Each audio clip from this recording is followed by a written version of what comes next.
Hello दोस्तों, स्वागत है आप सभी का कंस्ट्रक्शन यूट्यूब चैनल पे। और मेरा नाम है योगेश देवड़ा। आज हम अपने जो पुराना चैप्टर जो चल रहा है क्लास 10th के लिए, लाइट यानी कि प्रकाश, उसी के बारे में बात करने वाले हैं। डोंट वरी, टेंशन ना लीजिए, मैं हिंदी और इंग्लिश दोनों में पढ़ाऊंगा, दोनों को समझ में आएगा। तो अगर हिंदी मीडियम के बच्चे भी देख रहे हैं तो भी कोई प्रॉब्लम नहीं है, इंग्लिश के देख रहे हैं तो भी कोई प्रॉब्लम नहीं है। समझाने वाले टाइम पे मैं हिंदी और इंग्लिश दोनों में समझाऊंगा, और लिखवाने वाले टाइम पे मैं लिखूंगा इंग्लिश में, और हिंदी में फिर मैं आपको बता दूंगा, कन्वे कर दूंगा। तो अपन बात कर रहे थे लाइट के बारे में, यानी कि प्रकाश, है ना। इससे पहले मैं दो वीडियो अपलोड कर चुका हूँ। पहला वीडियो है मेरा रिफ्लेक्शन यानी कि परावर्तन के लिए, और दूसरा वीडियो है मेरा टाइप्स ऑफ मिरर के लिए, मतलब कौन कौन से मिरर्स होते हैं अपने जो एग्जिस्ट कर रहे हैं रिफ्लेक्शन के लिए, टूल्स क्या क्या है। मैंने इन दोनों के ऊपर एक एक वीडियो बना दिया है, तो आप प्लीज, अगर आपने नहीं देखा है तो ये दोनों वीडियो जाकर देख लीजिए। प्लेलिस्ट है क्लास 10th की, पूरा वहां पर आपको मिल जाएगा, और नहीं तो आप आई बटन पे क्लिक करके भी कर सकते हैं। और रही बात सब्सक्राइबर्स की, कि आप सब्सक्राइब करें या लाइक करें, तो आप प्लीज पहले वीडियोस को देखें। अगर आपको अच्छा लगता है तो आप लाइक और सब्सक्राइब ऑनेस्टली करें, अदरवाइज नो प्रॉब्लम। तो चलिए स्टार्ट करते हैं अपना लेक्चर। तो मैं थोड़ा सा पहले रिकॉल करवा देता हूँ, पिछली बार मैंने क्या क्या पढ़ाया है, हल्का सा। ठीक है, तो ये मैंने आपको कहा था, ये एक कर्वेचर होगा, यानी कि वक्र है, हिंदी में इसे वक्र कहते हैं, प्लीज ध्यान दें, है ना। तो इसे वक्र कहते हैं या फिर कर्वेचर कहते हैं, है ना। ये कर्वेचर, और ये इसे पी यानी कि पोल यानी कि मूल बिंदु भी कहते हैं, और इसे सेंटर ऑफ कर्वेचर सी यानी कि वक्रता केंद्र भी कहते हैं, है ना। और इन दोनों के बीचों बीच मैंने कहा था एक पॉइंट होता है जिसको एफ यानी कि फोकस कहते हैं, हिंदी में भी और इंग्लिश में भी, है ना। इसके बारे में अपन पूरी बात कर चुके हैं। पोल क्या होता है, प्लस ये ए और ये बी लाइन थी, ए बी लाइन जो कि वक्रता केंद्र और साथ ही साथ centre of curvature, I mean. तो वक्रता केंद्र और पोल से यानी कि मुख्य बिंदु से अगर कोई पास होती है, मूल बिंदु से पास होती है, तो उसे अपन मेन एक्सिस यानी कि मुख्य अक्ष कहते हैं।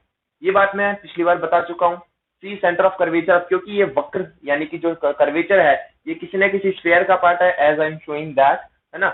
ये किसी न किसी स्फेयर का पार्ट होगा। तो ये स्फेयर जो है, इसका ये जो सेंटर है सी, यही कर्वेचर का भी सेंटर होगा और ये स्फेयर का भी सेंटर होगा। That's why we are saying that.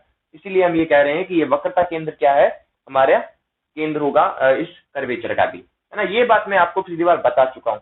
इसके बाद मैंने फोकल लेंथ और रेडियस ऑफ कर्वेचर के बारे में बात करी थी, यानी कि फोकस दूरी और वक्रता दूरी, ये जो है वक्रता त्रिज्या, सॉरी, उसके बारे में पूरी बात करी है ना।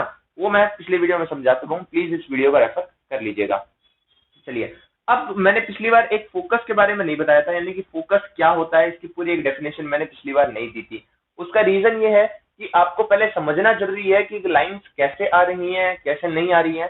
तो मैं आपको पहले आज जो पढ़ाने वाला हूँ उसके अंदर मैं टाइप्स ऑफ रेज बताने वाला हूँ कि टाइप्स ऑफ रेज क्या क्या है। तो प्लीज तब तक के लिए आप थोड़ा रुकिए, थोड़ा वेट कीजिए, उसके बाद मैं आपको फोकस की डेफिनेशन दूंगा। ठीक है, तो सबसे पहले अपन देख लेते हैं थोड़ा सा कि भाई कार्टेशियन क्या होता है। कार्टेशियन मतलब अपना एक जो, जिसके अंदर आपने एक्स और वाई पढ़ा होगा ना, ग्राफ के अंदर एक्स वाई वाला जो कर्व होता है, उसी के बारे में बात करने वाला हूँ। तो मान लीजिए अगर यहाँ पर अगर मैं ऐसे ये मिरर रखता हूँ, है ना। तो मिरर के लिए मैंने आपको बताया था, यहाँ पर रिफ्लेक्शन, सॉरी एंटी रिफ्लेक्शन या फिर नॉन रिफ्लेक्शन लेयर अपन चढ़ाते हैं, जहां से कि परावर्तन नहीं होगा। ये मैं आपको पिछली बार बता चुका हूँ ये कैसे बनाते हैं, है ना। तो अगर ये इस तरफ एंटी रिफ्लेक्शन यानी कि नॉन रिफ्लेक्टिव लेयर अगर लगी है जहां से परावर्तन नहीं होगा, तो लाइट हमेशा इस तरफ से आएगी, मैं आपको बता चुका हूँ पिछली बार, है ना। और अगर लाइट इस तरफ आ रही है तो तीन तरह की रेज आ सकती है। टाइप्स ऑफ रेज, किस बिहाफ पर टाइप्स ऑफ रेज की बात करूंगा मैं, on the behalf of incident, मतलब ये कैसे आपतित होगी, आपतित होने के आधार पर। प्लीज मैं आपको ये बता दूं, ये टॉपिक आपको किसी भी बुक में ऐसे डायरेक्टली नहीं मिलेगा। जिस जिस तरीके से मैं पढ़ा रहा हूँ, मेरा पढ़ाने का तरीका थोड़ा सा अलग है, ताकि आपको थोड़ी चीजें अच्छे से क्लियर हो जाए। On the behalf of incident, है ना, on the behalf of incidence, कि कैसे लाइट आ रही है, उस बिहाफ पर मैंने लाइट को तीन पार्ट के अंदर बेसिक डिवाइड किया है। और वो कौन कौन से पार्ट है वो आप देखें। अगर मान लीजिए पहला पार्ट क्या है मेरा, वो है इंसिडेंट, इंसिडेंट और coming from infinity, coming from infinite और इंफिनिटी, है ना। हिंदी में अगर मैं कहूं तो अगर कोई किरण,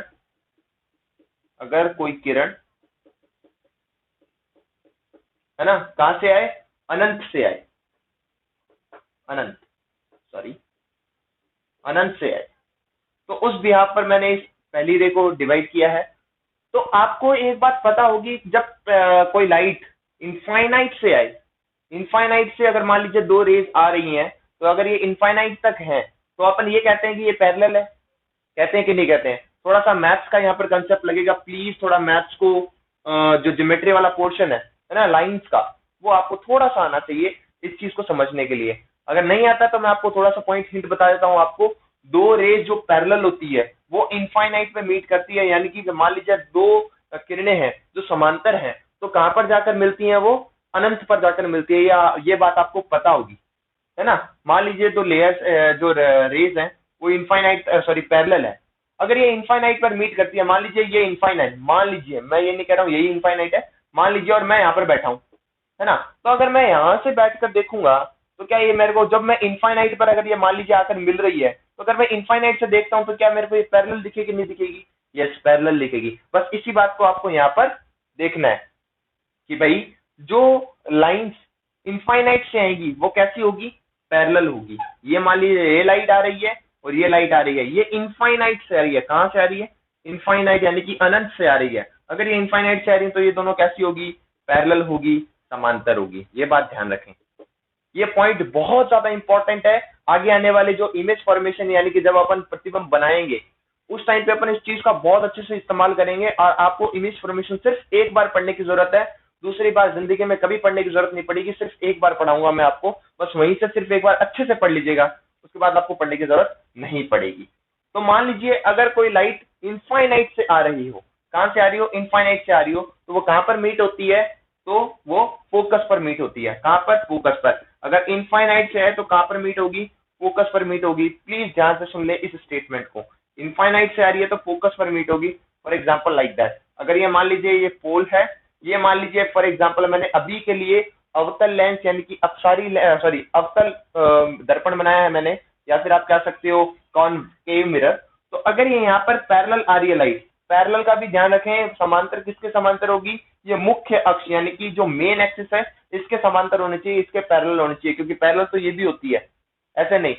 पैरेलल विद रिस्पेक्ट टू, किसके रिस्पेक्ट के अंदर? इस मेन एक्सिस यानी कि मुख्य अक्ष के समांतर होनी चाहिए। अगर कोई लाइट आती है तो टकराने के बाद अब इसका रिफ्लेक्शन होगा यानी कि परावर्तन होगा।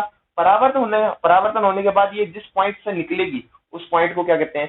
फोकस कहते हैं। और यही अपने फोकस की डेफिनेशन है, क्योंकि जैसा कि मैंने आपको बताया कि मैं आपको टाइप्स ऑफ रेज के अंदर इसके बारे में बताने वाला हूं। क्यों? क्योंकि मान लीजिए अगर फोकस की बात करूं तो ये मान लीजिए ये वाला पॉइंट कोई फोकस है, तो यहाँ पर सी होने वाला है, अगर ये पी है तो इन दोनों के बीचों बीच। लेकिन अगर अपन इसको डेफिनेशन वाइज अगर डिफाइन करना चाहें तो ऐसे अपन डिफाइन नहीं कर सकते। डेफिनेशन इसकी ये नहीं होगी। डेफिनेशन क्या होगी? When the light rays are coming from infinite, then after the reflection they are meet at a single point, this is known as focus. यानी कि अगर कुछ रेखाएं जो समांतर आ रही हैं, किसके रेस्पेक्ट में? मुख्य अक्ष के समांतर आ रही हैं, तो परावर्तन के पश्चात वो सभी एक कॉमन पॉइंट, एक जो मूल सॉरी कॉमन पॉइंट पर मीट करेगी। एक ऐसा पॉइंट जो सभी के बीच में क्या हो? कॉमन हो। एक तरीके से सारी लाइट क्या होगी? इसी एक कॉमन पॉइंट के ऊपर क्या होगी? मिलेगी, टकराएंगी, काटेंगी, तो उस पॉइंट को अपन फोकस कहते हैं, जैसा कि मैंने आपको समझाया, है ना। तो ये मैंने क्या बोला? अगर इनफाइनाइट से आ रही है तो फोकस पर कटेगी। दूसरा वाला पॉइंट, अगर फोकस से आए तो फोकस कमिंग फ्रॉम फोकस, अगर फोकस से आने वाली, मतलब फोकस से आने वाली आप देखो, गौर करो, अगर इनफाइनाइट से आ रही है तो फोकस पर कटेगी। अगर फोकस से आ रही है तो कहां कटेगी फिर? यानी कि कहां जाएगी? इनफाइनाइट पर जाएगी। ये बात भी ध्यान रखें। ये बात मैं आपको पिछली बार भी समझा चुका हूं कि अगर मान लीजिए आपके पास एक लेजर लाइट है, आप यहाँ पर एक लेके बैठे हो, तो अगर आप यहाँ से ऐसे इंसिडेंट करवा रहे हो तो यहाँ अगर ये टू जो है, अगर यहाँ पर अगर उसका इमेज या फिर प्रतिबिंब बन रहा है, तो अगर आप सेम एंगल पर यहाँ से, जहां पर ये टू है, यहाँ से अगर लेजर लाइट फेंकोगे सेम एंगल पर, जिस एंगल पर वहां से इंसिडेंट करवाई थी, अगर मान लीजिए वो 30 डिग्री था एंगल, तो वहां से अगर यहाँ से भी अगर 30 डिग्री पर इंसिडेंट करवाओगे तो जहां पहले खड़े थे वहीं पर वापस से इमेज बनेगी। इसी नियम को कहते हैं the law of reversibility. Law of reversibility बोलते हैं लाइट का। ये बहुत ही ज्यादा इंपॉर्टेंट रूल है। इसके बिहाव पर अपन पूरा इमेज फॉर्मेशन सॉल्व करेंगे सिर्फ एक सिंगल पॉइंट पर, इसी लॉ पर। आपको कुछ भी याद करने की जरूरत नहीं पड़ेगी, I am damn sure, don't worry, please थोड़ा सा ध्यान दीजिए, थोड़ा सा विश्वास कीजिए। तो ये वाली दूसरी वाली रे होगी। तीसरी वाली रे जो coming from centre of curvature, I hope दिख रहा होगा, नहीं तो मैं बोल रहा हूं, don't worry. Coming from centre of curvature यानी कि अगर कोई वक्रता केंद्र से आए, तो वक्रता केंद्र से आने वाली लाइट कैसी होगी, जरा मैं आपको थोड़ा सा समझा देता हूं यहीं पर, है ना। तो क्योंकि एक बात आप अच्छे से जानते हो, ये मान लीजिए एक स्फेयर है ना। तो स्फेयर के सेंटर से जब भी कोई लाइन खींची जाती है तो वो क्या होती है, पहली बात तो रेडियस होती है। और हमेशा ध्यान रखें, सेंटर से कभी भी अगर सरकमफ्रेंस, परिधि के ऊपर कोई भी लाइन खींची जाए, always it should be 90 degree, वो हमेशा 90 डिग्री होती है। ये एक मैथ्स का रूल है, जैसा कि मैंने आपको बताया, मैथ्स ज्योमेट्री का बहुत ज्यादा इंपॉर्टेंस रहने वाला है इस चैप्टर के अंदर। तो थोड़ा सा अपना जो अगर चैप्टर आपने नहीं पढ़ा है मैथ्स का ज्योमेट्री वाला, तो थोड़ा सा उसे थोड़ा सा वापस से पढ़ लीजिए, 9th क्लास के अंदर शायद आपने वो पढ़ा होगा, है ना। तो सेंटर से जब भी कोई लाइन इंसिडेंट करवाते हैं सरकमफ्रेंस पर, वो हमेशा 90 डिग्री पर होती है, ये बात ध्यान रखें। तो ये हमेशा उसी एंगल पर वापस आ जाती है। जब सीधी सीधी लाइन अगर मान लीजिए ऐसे सीधी सीधी जाएगी, तो टकराने के बाद किसी पर तो वापस आएगी। अगर मैं किसी एंगल पर फेंकता तो ये टकराने के बाद किसी एंगल पर चली जाती। समझ रहे हो बात को। तो यहाँ पर सेम लाइन पर वापस आ जाएगी, इसका मतलब जिस लाइन पे जाएगी उसी पे वापस आ जाएगी। तो यहाँ पर मैं क्या कहूंगा, अगर सी से आई है तो सी पर ही वापस चली जाएगी। तो ये 3 टाइप की रेज मैंने आपको बताई है। चौथी वाली है ऑब्लिक रेज, जिसका अभी कहीं यूज नहीं है, उसका यूज आएगा लेंस में। तो अपन लेंस में पढ़ेंगे उस चीज को, अभी इसका कोई यूज नहीं है। तो प्लीज ये सिर्फ 3 ही रेज हैं जिसके ऊपर मैं पूरा इमेज फॉर्मेशन आपको कंप्लीट करवाऊंगा। सो डोंट वरी, टेंशन ना लीजिए, बस बने रहिए मेरे साथ में। तो चलिए आगे बात करते हैं। टाइप्स ऑफ रेज हो गया आपका। तो बस थोड़ा सा आपको अब इतना डिटेल में याद रखने की जरूरत नहीं है, जितना मैंने डिटेल में आपको पढ़ाया है इतना आपको डिटेल से याद करने की जरूरत नहीं है। बस थोड़ा सा जो मैं बोल रहा हूँ, बस उस चीज को मैं यहाँ पे नोट कर रहा हूँ, उसी चीज को आपको ध्यान में रखना है। अगर इनफाइनाइट से आए फोकस पर कटेगी, फोकस से आए इनफाइनाइट पर कटेगी, सी से आए सी पर कटेगी, काम खत्म, है ना। देखो सी से सी पर रिवर्सिबिलिटी लॉ पूरा फॉलो हो रहा है, एफ से आई तो आई से एफ रिवर्सिबिलिटी लॉ पूरा फॉलो हो रहा है। ये बात आप गौर से देखें, है ना। इतनी बात समझ में आ गई ना आपको। चलिए अब एक बहुत ही ज्यादा इंपॉर्टेंट क्वेश्चन पड़ता है, बहुत ही ज्यादा इंपॉर्टेंट डेरिवेशन है, बहुत ही ज्यादा इंपॉर्टेंट क्वेश्चन है कि भाई इतनी देर से मैं एक बात कह रहा हूं कि भाई अगर सेंटर और पोल के बीच में ये पॉइंट जो फोकस है, तो मैं आपको यही बोल रहा हूं इतनी देर से कि सीपी जो है वो 2 टाइम्स ऑफ एफपी होता है, यानी कि इसकी डबल होगी। अगर ये पूरा 5 है तो ये पूरा 10 होगा, ये पूरा 10 है तो ये 5 होगा। ये बात मैं आपको कितनी देर से बोल रहा हूँ, पिछले लेक्चर में मैंने ये बात कही है, लेकिन इस बात का कोई प्रूफ भी तो होना चाहिए ना।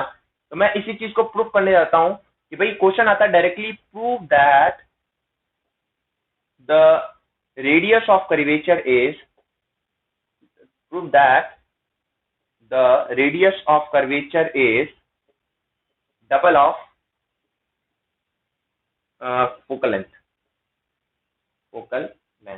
हिंदी में बता दूं कि सिद्ध कीजिए कि जो आपकी वक्रता त्रिज्या है वो दोगुनी होती है फोकल लेंथ, यानी कि फोकस दूरी की दुगनी होती है। ये आपको प्रूफ करना है, फोकस दूरी की दुगनी होती है ये वक्रता त्रिज्या, ये आपको प्रूफ करना है। तो मैं आपको इसी चीज को प्रूफ करवाने की कोशिश कर रहा हूं, तो प्लीज बड़े ध्यान से सुनना कि मैं क्या क्या बोल रहा हूँ, क्या क्या स्टेप्स ले रहा हूँ। मान लीजिए ये मैंने एक मिरर लिया है, और ध्यान रखें मैं जब भी कोई डेरिवेशन करवाऊंगा आपको सारे के सारे कॉनकेव मिरर से प्रूफ करवाऊंगा। और इसका मतलब ये नहीं कि कॉन्वेक्स पे लागू नहीं होते, कॉन्वेक्स पर सारे लागू होते हैं, बस आपको प्रूफ करने वाली बात आती है तो आप कॉनकेव से कर लीजिए, थोड़ा इजी रहता है। वैसा क्यों है अपन आगे बात करेंगे इमेज फॉर्मेशन में। चलिए तो ये मैंने कोटिंग कर दी 1 सेकेंड फिर से ही। यहाँ पर अगर एंटी रिफ्लेक्शन कोटिंग या फिर नॉन रिफ्लेक्शन कोटिंग करिए तो लाइट इधर से ही आएगी। और let me consider the light is parallel to principal axis. तो मुझे एक बार मान लेने दीजिए कि जो लाइट जो आ रही है ये पैरेलल आ रही है, समांतर आ रही है इस मुख्य अक्ष के। ये पॉइंट मैंने P माना है, जिस पॉइंट पर ये कट रही है मैंने M मान लिया है। तो मैंने जैसा कि बताया पैरेलल आए तो आफ्टर द रिफ्लेक्शन कहाँ पे मीट करती है, फोकस। आपको मैं बता चुका हूँ ये सारी चीजें, अब आपको कुछ भी याद करने की जरूरत नहीं है, बस समझने की जरूरत है। और मान लीजिए ये सेंटर ऑफ कर्वेचर है मेरा, मैंने अभी तक ये नहीं कहा कि ये बीचों बीच है, प्लीज ध्यान दें। अगर मैं इस सेंटर ऑफ कर्वेचर से एक लाइन खींचूं, इस पॉइंट पर, तो ये एंगल कितना होगा ये एक बात बता दीजिए। जस्ट अभी बताया मैंने, ये एंगल लगा 90 डिग्री, यानी कि ये परपेंडिकुलर होती है हमेशा इस सेंटर ऑफ कर्वेचर से। जब भी आप सरकमफ्रेंस यानी कि परिधि पर जब भी आप लाइन खींचोगे, हमेशा 90 डिग्री का एंगल बनाएगी, इस बात का ध्यान रखें हमेशा। तो ये अगर ये परपेंडिकुलर है इस पर, तो रिफ्लेक्शन को याद कीजिए, जब आप इंसिडेंट करवाएं और रिफ्लेक्ट हो जाए उसके ऊपर अगर नॉर्मल हो, तो ये वाला एंगल कौन सा होता है, इंसिडेंट एंगल, और ये रिफ्लेक्शन एंगल यानी कि आपतित कोण और परावर्तित कोण होता है कि नहीं होता है। जब ये एक अभिलंब की तरह काम कर रहा है तो ये आपतित कोण और परावर्तित कोण होगा कि नहीं होगा, ये आपतित कोण हो गया यानी कि इंसिडेंट एंगल, क्योंकि ये इंसिडेंस करवा रहा हूं मैं। और ये दूसरी वाली लाइन कौन सी है, मान लीजिए क्यू पर जा रही है, तो ये वाली लाइन एम क्यू क्या है मेरी, रिफ्लेक्टेड रे, यानी कि ये एंगल कौन सा होगा, रिफ्लेक्टेड एंगल होगा, यानी कि परावर्तित कोण होगा। इतनी बात आपको समझ में आ जानी चाहिए, बहुत ही ज्यादा इंपॉर्टेंट चीज है। ये मान लीजिए मैंने मान लिया एंगल एक्स, कोई भी एंगल है, तो आप बताओ, मैं प्रूफ करने जा रहा हूं। प्लीज टर्मिनोलॉजी सारी आपको लिखनी है, जब भी कोई डेरिवेशन करें तो वहां पे जरूर लिखें लेट द एम, यानी कि मान लीजिए एम क्या है, आपतित किरण यानी कि इंसिडेंट रे है, M Q is the reflected ray यानी कि परावर्तित किरण है, आई जो है इंसिडेंट एंगल यानी कि आपतित कोण है, और एंगल आर यानी कि वो क्या है, परावर्तित कोण या फिर रिफ्लेक्टेड एंगल है, और सी जो सेंटर ऑफ कर्वेचर यानी कि वक्रता केंद्र, और ये वाला सॉरी, और ये वाला क्या है, फोकस यानी कि फोकल यानी कि मूल फोकस बिंदु है, और ये पोल पी मैंने आपको बता ही दिया। अब देखो क्या कहेंगे, सबसे पहले डेरिवेशन करने जा रहा हूं पूरा का पूरा।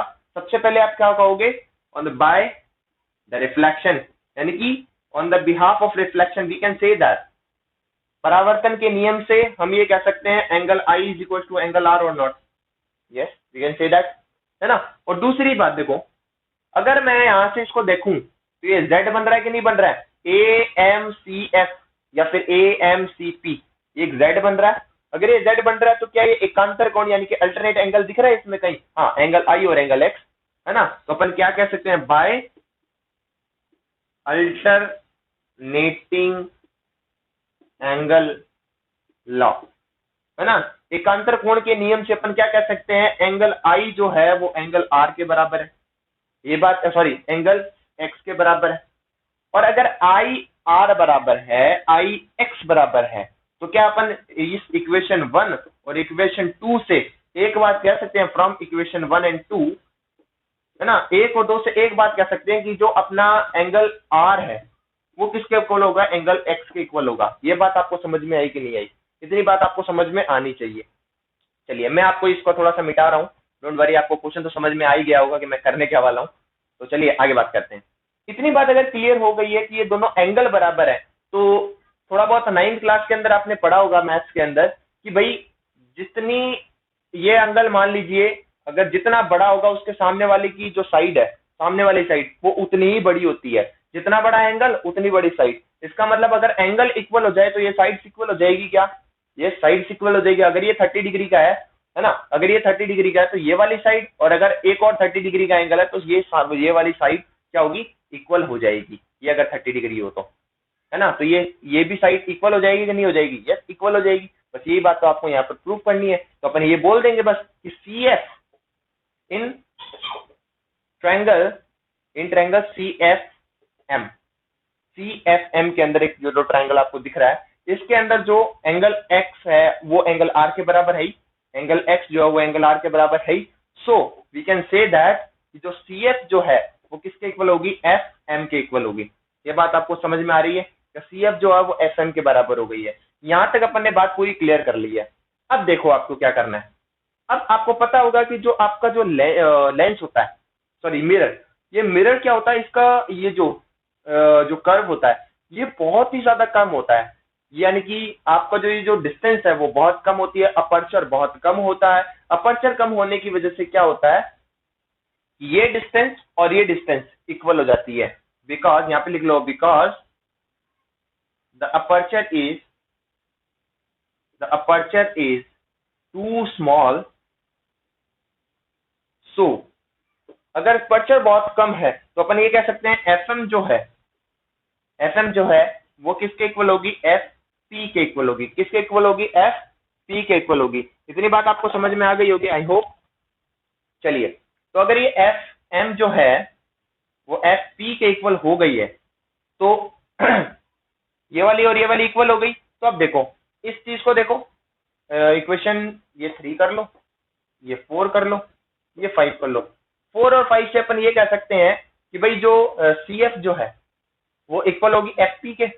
एफ एम इक्वल है ना, देखो 3 और 4 से ये वाली सेम है, तो C F is equal to F P हो जाएगा। अगर ये बराबर है, ये वाली साइड और ये वाली साइड बराबर है, ये जो मैं इतनी देर से कह रहा हूँ ये वाली और ये वाली इक्वल होगी, तो इसका मतलब तो यही हुआ ना कि ये बीचों बीच पॉइंट है, यानी कि ये जो एफ जो है वो मिड पॉइंट है, मध्य बिंदु है किसके, इस सीपी के। तो अगर ये बीचों बीच अगर स्थित है, बीचों बीच लाई करता है, तो अपन ये कह सकते हैं कि जो एफ पी जो है, so we can say that कि जो एफ पी है विच इज सॉरी जो सीपी है which is 2 times of F P, यानी कि वो 2 गुनी है किसकी, एफ पी की। तो यही चीज आपको प्रूफ करनी होती है। तो मुझे पता है थोड़ा सा डेरिवेशन बहुत लेंदी लगा होगा, लेकिन आई होप आपको समझ में जरूर आया होगा, क्योंकि समझना बहुत ज्यादा इंपॉर्टेंट है।